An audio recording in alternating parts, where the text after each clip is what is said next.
स्वागत है आप सबका आपके favourite channel online exam centre में। इस वीडियो में हम आपको बताएंगे कि जो सीबीएसई ने अल्टरनेट क्राइटेरिया बनाया है रिजल्ट बनाने का, वो आपके लिए किस तरीके से फ़ायदेमंद है और किस तरीके से कौन से बच्चों के लिए थोड़ा सा ये नुकसानदायक हो सकता है। तो वीडियो में हम पूरा डिटेल में चर्चा करेंगे, आपको ध्यान से देखना है और वीडियो को समझने की कोशिश करना है, क्योंकि इसमें मैथमेटिकल कैलकुलेशन बहुत ज़्यादा इन्वॉल्व है। तो ऑब्वियस है कि जिन बच्चों ने पूरे साल अच्छे से एग्ज़ाम्स दिए हैं, जिनके अच्छे नंबर आए हैं, उनको तो बहुत ही ज़्यादा बेनिफिट होने वाला है। और हो सकता है कि उसमें भी कुछ बच्चों को प्रॉब्लम हो सकती है, और जो एवरेज बच्चे हैं उनमें से भी हो सकता है कि उनको प्रॉफिट हो सकती है, क्योंकि क्राइटेरिया इस तरीके का है। बट अगर हम ये बोलें कि क्राइटेरिया कैसा है, तो क्राइटेरिया सबसे बेहतरीन है। इसके अलावा और भी कोई बेहतर क्राइटेरिया नहीं हो सकता था।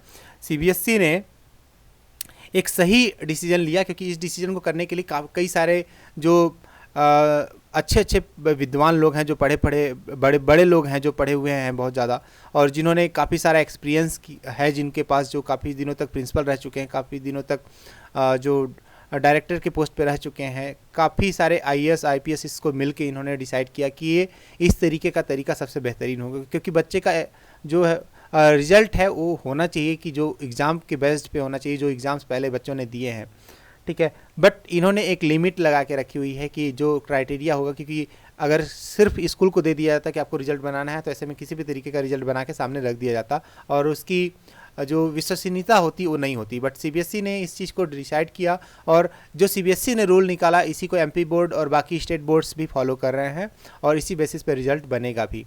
यहाँ पर मैं जस्ट एक एग्जाम्पल दिखाता हूँ कि किस तरीके से यहाँ पर प्रोसेस को फॉलो किया जाएगा। तो जो स्कूल्स के पुराने 3 साल के जो रिजल्ट्स हैं, उनके आधार पर जो सबसे बेस्ट रिजल्ट होगा 3 सालों में से, उस साल को सेलेक्ट किया जाएगा। उस साल के जो मार्क्स हैं, सब्जेक्ट के जो एवरेज मार्क्स हैं, उनको सेलेक्ट किया जाएगा। जैसे यहाँ पे आप देख सकते हैं कि यह एक ऐसी स्कूल का है जहाँ पर अभी पिछले एग्जाम्स नहीं हुए थे। अगर 2 साल के पिछले एग्जाम्स हुए हैं, जहाँ पर सिर्फ 2 ही साल पिछला 10th हुआ है, तो 2 साल में से बेस्ट ले सकते हैं, और जिनके में 1 हुआ है वो सिर्फ 1 को ले सकते हैं। जिनके यहाँ नहीं है उनको नेशनल एवरेज या फिर अपने स्टेट का एवरेज या फिर अपने डिस्ट्रिक्ट का एवरेज लेना होगा।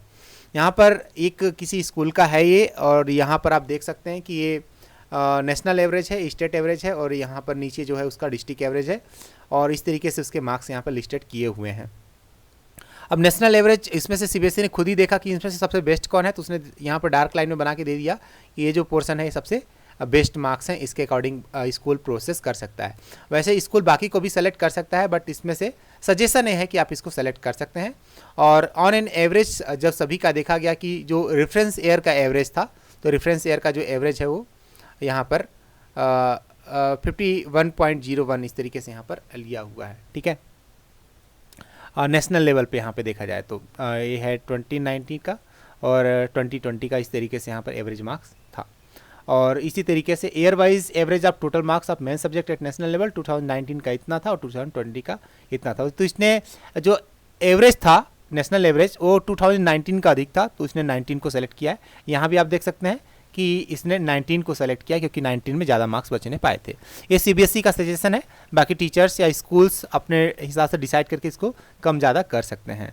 अब यहाँ पर एक बात टीचर्स को ध्यान देनी होगी कि चाहे बच्चों को जैसे भी नंबर दें, जैसे भी नहीं, उसकी भी लिमिट है। मैं आपको बताऊँगा, सीबीएसई ने इन बातों को बहुत बारीकी से ध्यान दिया है कि एवरेज उनको देना है तो ओवरऑल एवरेज जो होगा उनका इतना ही आएगा। आई मीन टू से इतना एवरेज उनका बनेगा, 56.39 इतना इनका एवरेज जाएगा। इससे ज़्यादा एवरेज मार्क्स नहीं दे सकते। यानी सभी बच्चों के जो मार्क्स हैं, अगर हिंदी कोर्स ए के देखें या हिंदी कोर्स बी के अगर देखें, तो यहाँ पर इससे ज़्यादा एवरेज अलाउड नहीं होगा। यानी अगर 100 बच्चे हैं सपोज़, तो उनका जो टोटल मार्क्स होगा, आप इसको 59.69 को आप 100 से मल्टीप्लाई करेंगे। यहाँ पे सपोज़ 100 से आपने मल्टीप्लाई किया, तो बच्चों के जो टोटल मार्क्स हैं वो 5969 से अधिक नहीं हो सकते। इतना ही मार्क्स बच्चों को मैक्सिमम अलॉट किया जा सकता है, इससे ज़्यादा मार्क्स बच्चों को दिया नहीं जा सकता है, ठीक है। और उसी प्रकार से बाकी सब्जेक्ट में है। साइंस और जो मैथ है इसमें थोड़ा सा कम होता है, बट ये जो सब्जेक्ट हैं थोड़े टफ सब्जेक्ट होते हैं, इसलिए इसमें वेरिएशन इतना ज़्यादा देखने को मिलता है, क्योंकि बच्चों के मार्क्स में भी वेरिएशन ज़्यादा रहता है। तो आपको एक बात समझ में आ गई होगी कि जो ओवरऑल एवरेज होगा क्लास का आपके सब्जेक्ट वाइज, वो इसी रेंज में होगा, ठीक है, और इसमें वेरिएशन अलाउड नहीं है। अब इसके बाद चलते हैं कि क्या सभी बच्चों को 56 मार्क्स दे दिया जाएगा, ऐसा बिल्कुल नहीं है। या क्या कुछ बच्चों को 90 से एबव मैक्सिमम बच्चों को और बाकी बच्चों को उससे कम दे दिया जाएगा, ऐसा बिल्कुल भी नहीं है। अब जो मेन बात मैं समझाता हूँ वो आपको ध्यान से देखना है, जिसमें आपको आपका फ़ायदा आपका नुकसान समझ में आ जाएगा। आप अपनी स्ट्रेंथ, आपकी क्लास की स्ट्रेंथ से आप अपना अंदाज़ा लगा सकते हैं। अगर आपको आपकी पिछली रैंक्स पता होंगी तो उस हिसाब से आप अपना मार्क्स भी यहाँ पर कुछ हद तक प्रेडिक्ट कर भी सकते हैं। यहाँ पर देखिए, जैसे हम बात करते हैं हिंदी कोर्स ए की, वह हम एक चीज़ लेके चलेंगे कि जो स्टूडेंट्स की जो टोटल संख्या है वो 100 है, ठीक है। तो ये परसेंटेज दिया हुआ है, कितने परसेंट स्टूडेंट, इसको आप जब ओवरऑल पूरा यहाँ पे सम करेंगे, ये है तो 26 से कम कितने बच्चे पाएंगे, 26 से 40 के बीच में कितने कम बच्चे पाएंगे, या पाए थे पिछले साल 19 में जो रेफरेंस ईयर है आपका, यानी 40 से 50 के बीच में कितने पाए हैं, 50 से 60 के बीच में कितने पाए हैं, 60 से 70 और 70 से 80 के बीच में कितने पाए हैं, वो डाटा यहाँ पर दिया हुआ है। अब जब 100 है तो डेसिमल में तो होगा नहीं, इन बच्चों की संख्या होगी होल नंबर में। ये ओवरऑल कैलकुलेशन किया गया पूरे नेशन का, तो आपको ये चीज़ निकल के आया, यहाँ पर ये वेरिएशन था वहाँ पे, बट पहले आपको इसको रिजॉल्व करना होगा और उसी हिसाब से आपको फिर यहाँ पर आपको डिसाइड करना होगा। जैसे यहाँ पे 17.38 है, तो इसको हम जब रिजॉल्व करेंगे यहाँ पे, तो हम इसको सपोज करेंगे कि 17, तो हिंदी में सिर्फ 17 बच्चे ऐसे होंगे जिनके मार्क्स 70 से 80 के बीच में दिए जा सकते हैं। इससे ज़्यादा मार्क्स अगर किसी बच्चे के आते भी हैं, मान लीजिए सपोज, अब मैं आपको यहाँ पर नुकसान बताता हूँ कि मान लीजिए 20 बच्चे ऐसे थे जिनके मार्क्स 70 से 80 के बीच में आ सकते हैं, बट यहाँ पर जो टॉप 17 हैं उन्हीं को इसमें एंट्री मिलेगी, बाकी 3 को यहाँ से बाहर जाना पड़ेगा। ये CBSE के रूल्स में है, यानी रिजल्ट इस तरीके से डिज़ाइन करना है कि जो बाकी के 3 हैं उनको पीछे वाली लाइन में आना पड़ेगा, यानी 60 से 70 वाले रेंज में से एंट्री उनको मिलेगी, ठीक है। तो ये बहुत ही अच्छी बात है। अब यहाँ पर अगर देखें, इंग्लिश की बात देखें यहाँ पे, तो अगर यहाँ पर हम इसको कैलकुलेट करेंगे तो ये राउंड फिगर में 9 आता है, यानी सिर्फ 9 बच्चों को 70 से 80 के बीच में मार्क्स दिए जा सकते हैं, या उनके मार्क्स अगर हैं तो भी उनको इस रेंज में रखना है। उनके जो एनुअल परफॉर्मेंस है, उनके प्री बोर्ड के परफॉर्मेंस है, उनके बाकी जो परफॉर्मेंस है उनको ध्यान में रखते हुए, ठीक है। पहले आपकी जो पुरानी परफॉर्मेंस है वो तो उनकी लिस्ट तो बननी ही बननी है, फिर उसके बाद डिसाइड करना है कि कौन से 9 लोग हैं जिनको इस रेंज में एंट्री मिल सकती है, ठीक है। 100 में, अब मैं आउट ऑफ 100 की बात कर रहा हूँ, 9 लोगों को इसमें एंट्री मिल सकती है। अब मान लीजिए सपोज कि किसी स्कूल में 20 बच्चे ऐसे हैं जो इस रेंज से बिलोंग करते हैं, तो उनको लगेगा कि क्या मैं इस रेंज में इसको रख लूँ, तो ये CBSE सीधे कहता है अलाउड नहीं है, आप उनको कम रेंज में रखिए। और एक और जो प्लस पॉइंट है कि CBSE का कहना है कि अगर आपको ऐसा लगता है कि आप इससे बेहतर नंबर पा सकते थे तो वेल एंड गुड, आपको फिर से चांस दिया जाएगा, आप उस एग्ज़ाम को दीजिए। और अगर आपको उसमें अच्छे परफॉर्मेंस आती है, आप अगर हायर मार्क्स गेन करते हैं, तो आपके पुराने मार्क्स को हटा के आपके नए मार्क्स उसमें इंक्लूड कर दिए जाएंगे। अब इसमें एक और चीज़ है कि मान लीजिए सपोज़ कि अगर ये होता है कि आपके अच्छे मार्क्स नहीं आए, आपने दोबारा एग्ज़ाम दिया, आपके और भी कम मार्क्स आए, तो तब आप किसी भी तरीके से चोर नहीं माने जाएंगे। आई मीन टू से आपकी गलती नहीं मानी जाएगी। आपको आपका जो पुराना मार्क्स जो मिला गया है आपके कैलकुलेशन के द्वारा, आपके जो आपकी स्टाफ, मतलब जो टीचर्स हैं, जो इन्होंने, जो भी रिजल्ट कमेटी है जिन्होंने भी ये रिजल्ट बनाया है, उनके द्वारा जो सबमिट किया गया मार्क्स है उसी को यहाँ पर वैलिड माना जाएगा। यानी आपको प्रॉफिट ही प्रॉफिट है, आपका नुकसान नहीं होगा तो आपका फ़ायदा ही होगा, ठीक है। तो आप दोबारा बिल्कुल आप एग्ज़ाम दीजिए। और एक क्राइटेरिया CBSE को बनाना ही पड़ा, और इससे बेहतर क्राइटेरिया नहीं हो सकता था, क्योंकि जो रिजल्ट बनना है उसकी विश्वसनीयता भी होनी चाहिए, उस पर किसी को भरोसा भी होना चाहिए। नहीं तो हर कोई ऐसे कहेगा कि तुम्हारा रिजल्ट तो ऐसे ही बन गया है, किसी ने तुमको पास करा दिया है, ठीक है। तो ऐसा बिल्कुल भी नहीं है, इस बात को आपको ध्यान रखना है। रिजल्ट आपके जो परफॉर्मेंस है, पुरानी परफॉर्मेंस है, उसको ध्यान में ही रख के दिया जाएगा, यहाँ पर बनाया जाएगा। अब इसी तरीके से जो मैंने यहाँ पर डिस्कशन किया, वो डिस्कशन हर रेंज में यहाँ पर हो सकता है। मान लीजिए 60 से 70 वाले रेंज में मैं अगर इंग्लिश की बात करूँ तो यहाँ पर 22 बच्चे आ सकते थे, बट अगर सपोज़ कीजिए 100 की क्लास में 40 बच्चे ऐसे हैं या 30 बच्चे ऐसे हैं जो इस रेंज में आ सकते थे। अब यहाँ पर समस्या ये आएगी कि अपर रेंज से भी कुछ बच्चे इसमें आएंगे, और 40 बच्चे ऑलरेडी इसी रेंज में थे, तो फिर बाकी बच्चे कैसे एडजस्ट होंगे, जबकि यहाँ पर रखना सिर्फ 22 है। तो यहाँ पर फिर से वही आएगा कि इसमें से आप पहले इन 3 जो यहाँ पर जो बच्चे, या फिर जो भी यहाँ पर एक्स्ट्रा बच्चे हुए थे, वो बच्चों को पहले आप यहाँ पे एंट्री दीजिए। फिर इसके बाद जो इस बॉक्स में पहले से ही फिट होने वाले थे उनमें से आप टॉप बच्चे सेलेक्ट कीजिए, और जो बाद में बचते हैं उनको आप इस रेंज में डालिए। यानी आपको ये परसेंटेज रेंज जो CBSE ने दिया है इसको फॉलो करना ही करना है। जैसे मान लीजिए सपोज मैं बताता हूँ कि 100 बच्चों में से कितने बच्चों को 70 से 80 के बीच में मार्क्स मिल सकता, तो यहाँ पर यूँ समझिए कि 17 बच्चे यहाँ पर पा सकते थे 70 से 80 के बीच में, यहाँ पर 18 बच्चे, अगर हम राउंड फिगर में करेंगे तो यहाँ पर 25 बच्चे, यहाँ पर आप 15 बच्चे ले सकते हैं, यहाँ पर 27 बच्चे, यहाँ पर 20 बच्चे और यहाँ पर 9 बच्चे।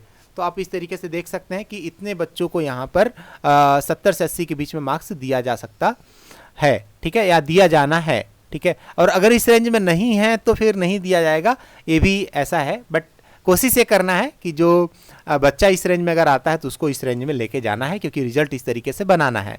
तो जो टॉप बच्चा होगा, मान लीजिए कि उसके मार्क्स कम भी हैं, सपोज उसके मार्क्स कम है, 70 से 80 की रेंज में नहीं आए हैं, हमेशा से जो उसने एग्ज़ाम दिए उस एग्ज़ाम में उसके मार्क्स आए लगभग 68 आए, 69 आए, बट वो टॉपर था। So what will happen then, इसको उस रेंज में एंट्री किया जाएगा, इसके कुछ मार्क्स इंक्रीज करके इस रेंज में उसको लाया जाएगा 70 से 80 के रेंज में, ठीक है। मान लीजिए सिंगल बच्चा होता तो, या फिर मान लीजिए अगर 4-5 बच्चे हैं तो उनको भी जो टॉप क्लोज हैं उन बच्चों को फिर से बाउंड्री के उस पार लेके जाया जाएगा और हाई परसेंटेज दिया जाएगा। तो ये है एडजस्टमेंट है, ये टीचर्स को करना है, और इसी एडजस्टमेंट में आपको फ़ायदा भी हो सकता है, नुकसान भी हो सकता है। तो आपके सारे एग्जाम अगर अच्छे गए हैं तो आपको कोई दिक्कत नहीं है, अगर आपके एवरेज मार्क्स भी आए हैं तो भी आपको इसमें प्रॉफिट होना है, ठीक है। बट दिक्कत वहाँ पे होती है जहाँ पर बहुत सारे अच्छे बच्चे हैं और उनको मजबूरी में रिजल्ट बनाना पड़ रहा है, तो वहाँ पर थोड़ी दिक्कत हो सकती है। बट फिर भी आपको परेशान नहीं होना है, धैर्य रखना है, क्योंकि सीबीएसई के पास इसके अलावा कोई दूसरा उपाय नहीं था, और इसके बेसिस पे आपको कोई जज नहीं करेगा कि आप कमज़ोर हैं या आप तेज़ हैं। आपको अपने आप को प्रूव करने का दोबारा मौका मिलेगा। आप एग्ज़ाम जाइए, एग्ज़ाम दीजिए और अपने आप को दुनिया के सामने प्रूव कीजिए, ठीक है। और आपको अच्छा भी लगेगा कि जब आपके मार्क्स एग्ज़ाम दे के आएंगे आप। इसके कई सारे फ़ायदे भी हैं, जिसे मैक्सिमम जो बच्चे हैं वो पास हो जाएंगे। फेल होने की संभावना सिर्फ उन्हीं बच्चों की है जिन बच्चों ने कभी भी पूरे साल भर अपने टीचर से बात नहीं की, अपने स्कूल से बात नहीं की, अपने किसी भी चीज़ों से उन्होंने संपर्क नहीं किया, तो ऐसे बच्चों का रिजल्ट यहाँ पर नहीं बनेगा, वो बच्चे फेल होंगे। और जिन बच्चों ने किसी भी माध्यम से एग्ज़ाम दिया, चाहे फ़ोन कॉल हो, चाहे गूगल फॉर्म हो, चाहे ऑनलाइन एग्ज़ाम हो, चाहे ऑफलाइन एग्ज़ाम हो, किसी भी तरीके से अगर वो असेसमेंट में शामिल हुआ है तो उस बच्चे को मार्क्स मिलेंगे यहाँ पे।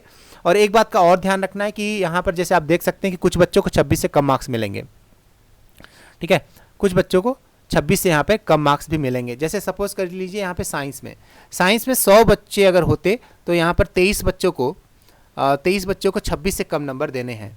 ये पुराना एवरेज कहता है और इसको फॉलो भी करना है। क्या 26 से कम नंबर पाने पर बच्चे फेल हो जाएंगे? नहीं, ऐसा बिल्कुल नहीं है। तब क्या कंडीशन है, मान लीजिए कि सपोज इसमें थ्योरी में उसके 13 नंबर आए और प्रैक्टिकल जो करते हैं उसमें बच्चे के 13 नंबर आए, तो 13 + 13 अगर यहाँ पे ऐड करेंगे तो हो जाएंगे 26, तो बच्चा यहाँ पर पास माना जाएगा। एक क्राइटेरिया है सिर्फ क्लास 10th के लिए, जिसमें उसको ओवरऑल इंटरनल असेसमेंट और आपके जो थ्योरी मार्क्स हैं उनको मिला के पास होना है, उनको मिला के 26 मार्क्स आपके लाने हैं। बट क्लास 12th में ऐसा नहीं है। क्लास 12th में आपको प्रैक्टिकल में सेपरेटली आपको पास होना होगा और थ्योरी में आपको सेपरेटली पास होना होगा। तो आपको दोनों कैटेगरीज में आपको क्वालिफाई करना होगा, ठीक है। तो यहाँ पर आपको 10th में बिल्कुल भी आपको प्रॉब्लम नहीं जाएगी। यहाँ पर देख सकते हैं जैसे मैथ में यहाँ पर लगभग 25 बच्चों को कहा गया है कि 26 से कम मार्क्स देना ही देना है, ठीक है। बहुत ज़्यादा वेरिएशन हुआ तो 26 की जगह 25 कर सकते हैं, इससे ज़्यादा वेरिएशन नहीं कर सकते, ठीक है। ये रूल है, इस रूल को फॉलो करना ही है। यहाँ पर अगर सोशल साइंस की बात करें तो 10 बच्चों को 20 से कम देना ही देना पड़ेगा आउट ऑफ 100, अगर 100 बच्चे हैं तो, ठीक है। कहीं इंग्लिश कम्युनिकेशन की बात करें तो 3 बच्चे, और यहाँ पर बात करें इंग्लिश लिटरेचर की तो 6 बच्चों को 26 से कम देना ही होगा, क्योंकि पहले भी बच्चे फेल होते थे और ऐसा नहीं है कि इस साल बच्चे फेल ही नहीं होते, इस साल तो और भी ज़्यादा फेल होते, क्योंकि क्लासेस बहुत अच्छे तरीके से रन नहीं हुई हैं। टीचरों ने कोशिश की, बच्चों ने कोशिश की, बट वो तरीका नहीं अपनाया जा सकता जो सामने इंटरेक्शन करके टीचर्स पढ़ाते हैं। तो आपको परेशान नहीं होना है और बने रहना है, हमारे साथ आप जुड़े रहिए। हम आपको और भी कई सारे तरीके बताएंगे और जिसमें आपको अपने करियर से रिलेटेड आगे आपको बढ़ने में, समझने में, और आपकी जो भी समस्याएं होंगी उनको हम यहाँ पर सुलझाएंगे।